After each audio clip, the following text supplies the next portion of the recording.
안녕하세요. 안녕하세요. 박사님, 오늘 저희가 얘기 나눠볼 주제가 불황기 소비인데요. 네. 사실 2023년부터 불황기가 약간 예측이 됐던 것 같고요.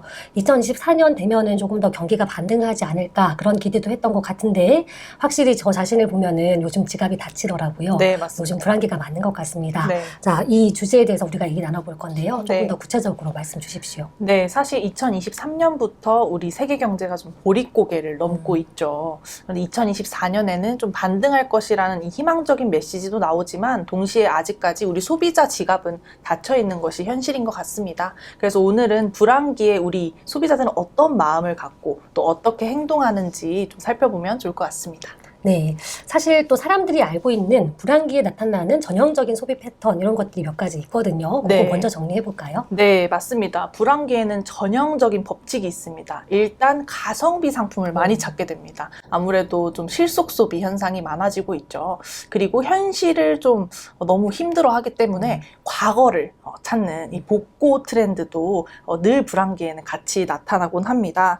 그런데 최근에 몇 년 사이에 이 주된 소비층이 이 세대 교체가 되면서 우리 MZ세대라고 하는 우리 젊은 세대들이 우리 소비 시장을 선도하면서 지금까지 나타나지 않았던 불황기 소비 패턴이 조금씩 더 등장하고 좀 더 진취적으로 우리 불황기를 잘 해결해 나가볼까 하는 그런 움직임들이 많아지면서요. 이런 부분 한번 정리해보면 좋을 것 같습니다. 네, 좋습니다. 사실 소비는 심리다 이런 네. 얘기도 있을 정도로 우리 소비 심리가 바뀌면서 소비 패턴이 바뀌기도 하는데요. 최근에 나타나고 있는 불황기 소비 심리 그리고 그 행동 하나씩 살펴보겠습니다. 네. 자, 먼저 첫 번째 특징 어떤 특징이 있습니까? 첫 번째는 불안감입니다. 네. 우리 경기가 안 좋아진다고 언론에서 보도를 하게 되면 소비자들은 다 불안해집니다. 내 자산 상태는 어떻게 됐지? 그리고 소비 지출은 얼마 정도 하지? 이 소득에 따라서 소비 지출을 얼마나 줄여야 하지? 이런 생각을 하게 되면서 점점 불안해지는 것이 사실 현실입니다. 이렇게 불안감이 많아질 때는요, 가장 중요하게 나타나는 트렌드가 바로 나 자신을 통제하는 트렌드입니다. 그래서 경기가 굉장히 어려우면 외부 변수들을 우리가 통제하기 어려워지기 때문에 나라도 통제를 일단 먼저 해보자라는 생각이 강해지고요. 그러면서 자기개발 트렌드가 많이 활성화가 되는 경향이 있습니다. 그래서 최근에 실제로 잡코리아가 2030 세대 직장인들을 대상으로 설문조사를 실시했는데요. 응답자의 66.5%가 요즘 공부하는 것, 자기개발하는 것이 있다라고 응답을 하셨고요. 그리고 실제로 도서 시장에서도 요즘 보시면 베스트셀러가 다 자기개발서예요.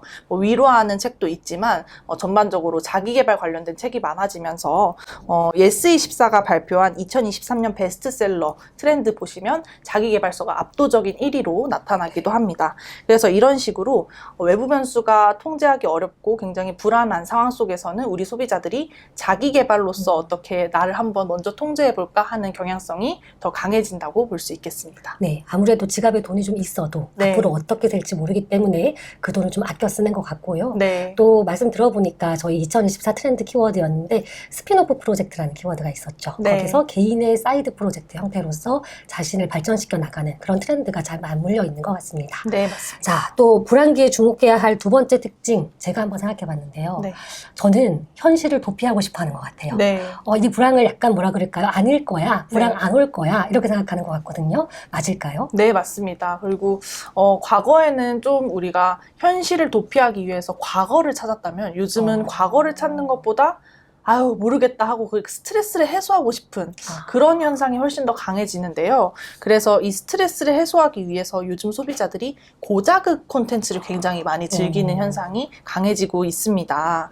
일반적으로 이 불황기 소비자들은 스트레스가 많아요. 소비 지출을 줄여야 하고 그런 부분에서 다양한 불안감이 있기 때문에 스트레스가 쌓이기 마련인데요. 이를 해소해 줄 수 있는 좀 단순하고도 원초적인 콘텐츠가 사랑을 많이 받습니다.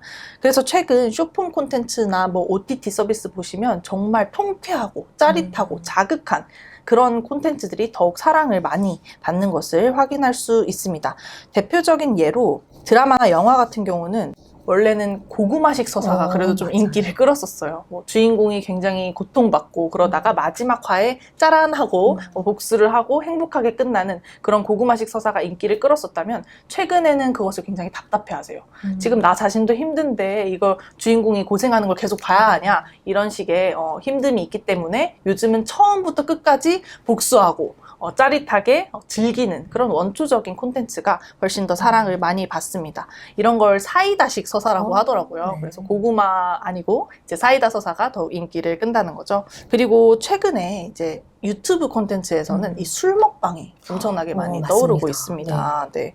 그래서 이 술을 마시면서 대화하면서 좀 더 자극적이고 평소에는 하지 못했던 그런 얘기들을 나누는데 이것들을 소비자가 굉장히 화끈하다, 너무 좋다 하는 그런 반응을 보이고 있는데요. 이런 예능 역시 뜨거운 감자이지만 그럼에도 불구하고 요즘 사랑을 참 많이 받는 콘텐츠라고 볼 수 있습니다. 최근 이 인크로스라는 업체에서 미디어 이용 행태를 조사를 해봤는데요. 전체 응답자 중 90%가 이 쇼폼 콘텐츠를 아주 적극적으로 시청하는 것으로 또 나타나면서 이런 콘텐츠 트렌드는 앞으로도 좀 이어질 것 같다, 이렇게 볼 수 있겠습니다. 네, 또 우리 트렌드 키워드가 떠오르는데요. 맞습니다. 네. 저희 이제 트렌드 코리아에 실렸죠. 도파민. 네. 그죠? 순간적인 자극에 몰입해서 그 순간 스트레스를 잊어버리는 그런 네. 모습들. 이런 트렌드하고 사실 밀접하게 연결되어 있었던 거군요. 네, 그런 것 같습니다. 재밌습니다. 자, 이제 마지막으로 주목해야 할 소비 심리 알아볼 건데요. 요거는 또 불황기에 굉장히 중요한 특성 중에 하나입니다. 양극화, 이런 것들이 심리로 나타나나요? 네, 맞습니다. 사실 우리 소비자들은 소비를 줄여야 한다라는 그런 목표를 가지게 되면 일단은 줄이기 싫거든요. 그렇죠. 줄이기 싫기 때문에 줄이기 싫은데 그래도 줄여야 하는 이 양가 감정에 빠지게 되는데요. 이 양가 감정의 그 현상으로 양극화가 나타난다, 이렇게 보시면 되겠습니다. 이런 것들이 이제 경제학에서는 톱니 효과라고 부르기도 하는데 소비 지출을 줄여야 할 때 당장 줄이지 못하고 조금은 유지하다가 확 줄이고 또 유지하다가 확 줄인다 해서 이게 소비 지출을 줄이는 것이 톱니바퀴와 같다라고 해서 이제 톱니 효과라는 말도 있습니다. 그래서 이 양가 감정이 양극화 소비 행태에 굉장히 중요한 영향력을 미치는데요.